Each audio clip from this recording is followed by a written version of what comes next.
Hello दोस्तों, एक बार एक आदमी बगीचे में टहल रहा था। उसने देखा कि एक डाली पर लटके हुए कोकून से तितली निकलने का प्रयास कर रही थी, लेकिन वह निकल ही नहीं पा रही थी। वह इतना छोटा छिद्र था कि तितली चाह कर भी उसे तोड़ नहीं पा रही थी। उस आदमी को उस तितली पर दया आई और उसने कोकून के छेद को तोड़कर बड़ा कर दिया। अब तितली उस छेद से आसानी से बाहर आ गई, पर उसके पंख सूखे हुए थे और उसका शरीर सूजा हुआ था।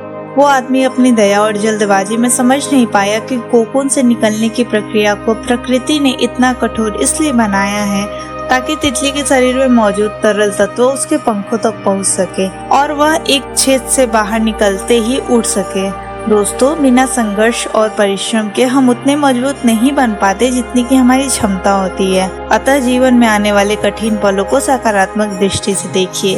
एक बार अपने पिता के साथ लोहे की दुकान पर काम कर रहे एक लड़के ने पूछा, पिताजी, इस दुनिया में मनुष्य की क्या कीमत होती है? उसके पिता ने कहा, बेटा, मनुष्य की कीमत आंकना बहुत मुश्किल है क्योंकि वह अनमोल है। बालक, क्या सभी मनुष्य एक ही समान कीमती और महत्वपूर्ण है? पिता, हाँ बेटा। बालक, तब इस दुनिया में कोई अमीर और कोई गरीब क्यों है? किसी की इज्जत ज्यादा और किसी की इज्जत कम क्यों है?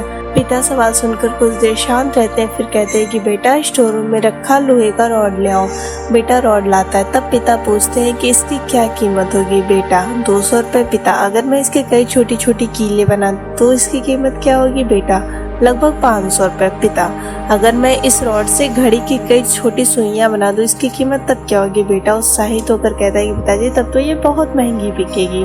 तब उसके पिता कहते हैं, ठीक इसी प्रकार मनुष्य की कीमत इससे तय नहीं होती कि वह अभी क्या है, बल्कि इससे तय होती है कि वह खुद को क्या क्या बना सकता है। अर्थात मनुष्य अपनी कीमत को खुद बनाता है। दोस्तों, ऐसे ही और कहानी सुनने के लिए हमारे चैनल को सब्सक्राइब और वीडियो को लाइक करें। Thank you.